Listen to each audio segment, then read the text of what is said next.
Hello friends, welcome to our channel. আমাদের চ্যানেলে কিন্তু তোমাদের সবাইকে স্বাগত। তো দেখুন, সপ্তম দফার কিন্তু প্রচার শেষ। এখন যেটা আছে সেটা কিন্তু 1 তারিখ ভোট আছে, এবং ভোটের আগেই আমি কিন্তু ভিডিওটা বানাচ্ছি যে ডায়মন্ড হারবারে কার পাল্লা ভারী। দেখুন, এখানে কিন্তু ক্যান্ডিডেটগুলো আপনারা মোটামুটি সবাই চিনবেন, এবং তারপরে যেটা বলা যায় যে এটা কিন্তু বলতে পারেন একদম তৃণমূল কংগ্রেসের সেকেন্ড হ্যান্ড কমান্ড, তার কিন্তু এটা গড়, এবং ডায়মন্ড হারবারে কিন্তু সে কিন্তু জিতে আসছে। এবং দেখুন, এখানে এই বছর কার পাল্লা ভারী থাকতে পারে সেটা কিন্তু অবশ্যই দেখে নেব। তার আগে কিন্তু দেখে নেব যে এখানে প্রার্থী কিন্তু কে কে আছে। এখানে কিন্তু তৃণমূল কংগ্রেস থেকে আছে অভিষেক ব্যানার্জি, ভারতীয় জনতা পার্টি দিয়ে আছে কিন্তু অভিজিৎ দাস ববি, এবং কমিউনিস্ট পার্টি অফ ইন্ডিয়া থেকে আছে কিন্তু প্রতিকুল রহমান।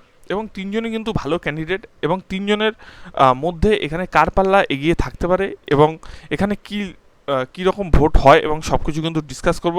তার আগে কিন্তু আমরা দেখে নেব যে এখানে মোটামুটি এর আগে কীরকম কী ছিল, অর্থাৎ 2014 সাল এবং 2019 সালে কী ছিল।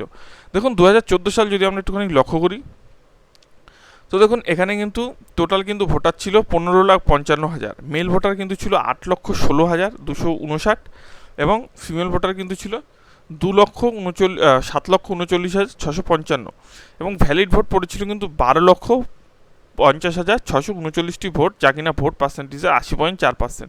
এবং মার্জিন কিন্তু হয়েছিল 2014 সালে, অর্থাৎ এখানে কিন্তু 2014 সালে জিতেছিল। কে জিতেছিল এখানে 2014 সালে?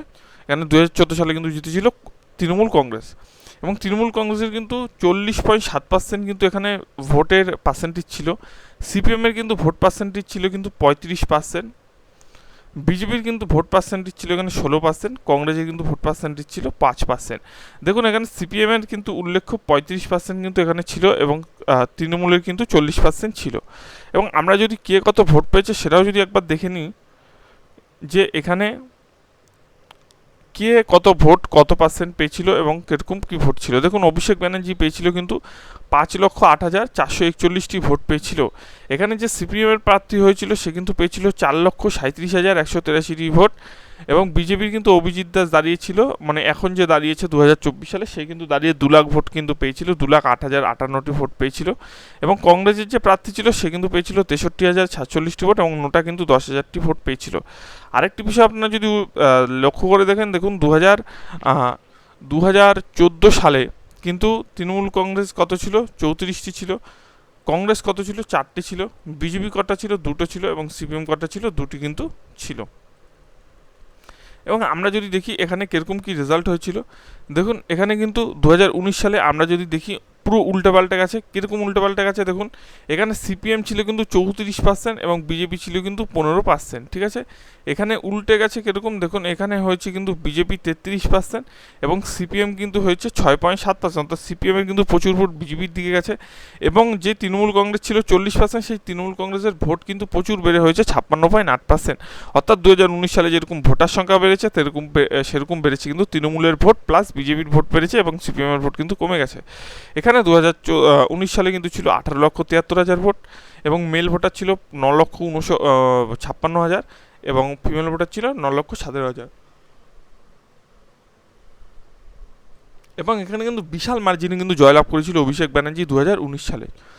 মার্জিনটা আপনারা দেখতে পাচ্ছেন, 3,20,594টি কিন্তু ভোট কিন্তু বেশি কিন্তু পেয়েছিল, অর্থাৎ প্রচুর ভোট নিয়ে কিন্তু অভিষেক ব্যানার্জি কিন্তু এইখানে কিন্তু জিতেছিল প্রায় 3 লক্ষ কি, মানে মার্জিন 3,20,000। এবং এখানে কতকে ভোট পেয়েছিল দেখেন, এখানে সিপিএমের ভোট কিন্তু উল্লেখযোগ্যভাবে কিন্তু কমে গেছে, এবং আপনারা দেখতেই পাচ্ছেন যে বিজেপি কিন্তু সেকেন্ড পজিশনে চলে গেছে। দেখুন, অভিষেক ব্যানার্জি পেয়েছিল 7,91,127টি ভোট, এবং বিজেপি পেয়েছিলেন 4,70,000 ভোট, এবং সিপিএমের ভোট কিন্তু প্রচুর কমে গেছে, গিয়ে কিন্তু 93,000 ভোট। আমরা কিন্তু এখান থেকে বুঝেই নিতে পারি যে এই সিপিএমের ভোট কিন্তু প্রচুর পরিমাণ ভোট কিন্তু বিজেপির দিকে কিন্তু গেছে। এবং দেখুন, কংগ্রেস কিন্তু দেখুন 19,000 ভোট, এবং নোটা কিন্তু 16,000 ভোট, অর্থাৎ নোটায় কিন্তু আরও ভোট বেড়েছে। এবং 2019 সালে যেটা উল্লেখ্য নজর, সেটা কিন্তু আমরা দেখব যে 22টি কিন্তু সিট পেয়েছিল, 42টির মধ্যে 22টি পেয়েছিল কিন্তু তৃণমূল কংগ্রেস, বিজেপি পেয়েছিল কিন্তু এখানে কিন্তু 18টি, এবং বাদবাকি যা ছিল তারা কিন্তু 2টি করে কিন্তু পেয়েছিল। এবং আমরা যদি একটুখানি এখানে ভালো করে দেখি, তাহলে কিন্তু সিপিএম কিন্তু ছিলই না, সিপিএম কিন্তু একটিও কিন্তু পায়নি 2019 সালে। তো দেখুন, এই বছর কে এগিয়ে থাকতে পারে এই লোকসভা কেন্দ্র থেকে। প্রথমত আমরা একটুখানি বলি যে একটা জিনিস আপনারা একটুখানি নজর করে দেখবেন যে ভোটের মার্জিন কিন্তু অভিষেক ব্যানার্জি প্রচুর বাড়িয়েছিল।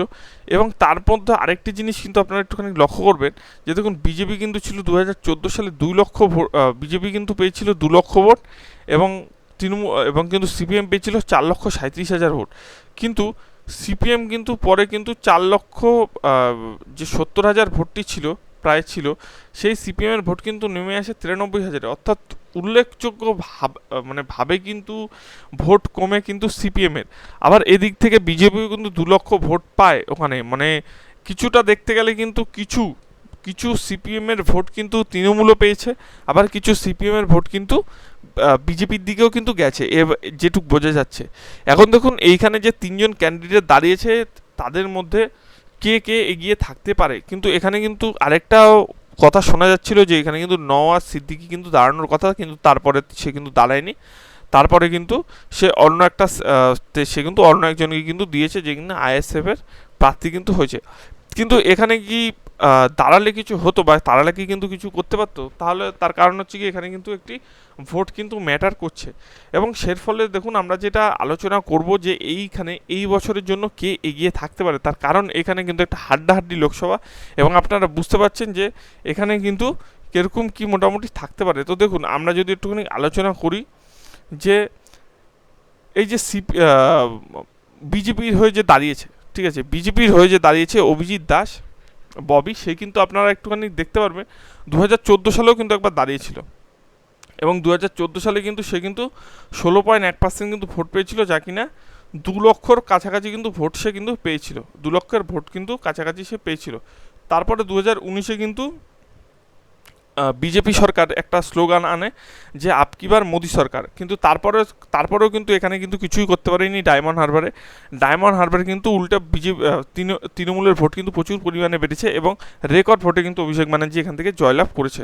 এবার দেখুন এইখানে যে 3জন ক্যান্ডিডেট আছে, অর্থাৎ অভিষেক ব্যানার্জি, অভিজিৎ দাস ববি এবং প্রতিকুল রহমান, এদের মধ্যে কি কে এখানে এগিয়ে থাকতে পারে।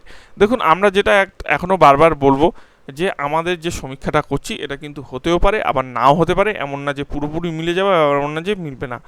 তবুও কিন্তু আমরা সব কিছু দিক বিচার করে আমাদের কিন্তু যেটুকু আমরা বলতে পারি বা যাকে আমরা মোটামুটি কাউকে না কাউকে এগিয়ে রাখি। তো আমরা যেটা বারবার বলি যে এটা কিন্তু হতেও পারে আবার না হতে পারে, তাও কিন্তু আমরা কিন্তু ডায়মন্ড হারবার কেন্দ্র থেকে কিন্তু আমরা এখানে বলতে পারি যে এখানে কিন্তু পরপর 2 বছর অভিষেক ব্যানার্জি কিন্তু জয়লাভ করেছে প্রচুর ভোটে, কিন্তু এই বছরে কিন্তু যেটুক দেখা যাচ্ছে যে সেই কিন্তু এগিয়ে থাকবে, অর্থাৎ তৃণমূল কংগ্রেসের প্রার্থী অভিষেক ব্যানার্জি কিন্তু এই ডায়মন্ড হারবার কেন্দ্র থেকে কিন্তু এগিয়ে থাকবে। এটুক কিন্তু বোঝা যাচ্ছে যে ডায়মন্ড হারবারের থেকে কিন্তু আবার জয়লাভ করতে পারে কিন্তু অভিষেক ব্যানার্জি, আমরা কিন্তু এটুকুই এখানে বলতে পারি। আমি আবারও বলছি যে আমাদের যে সমীক্ষা এটা কিন্তু মিলতে পারে নাও মিলতে পারে, কিন্তু তারপরেও কিন্তু আমরা এখান থেকে কিন্তু তৃণমূল কংগ্রেসকে এগিয়ে রাখবো। ভিডিওটি কেমন লাগলো জানাবেন, ভালো লাগলে কিন্তু চ্যানেলটি সাবস্ক্রাইব করবেন। ধন্যবাদ।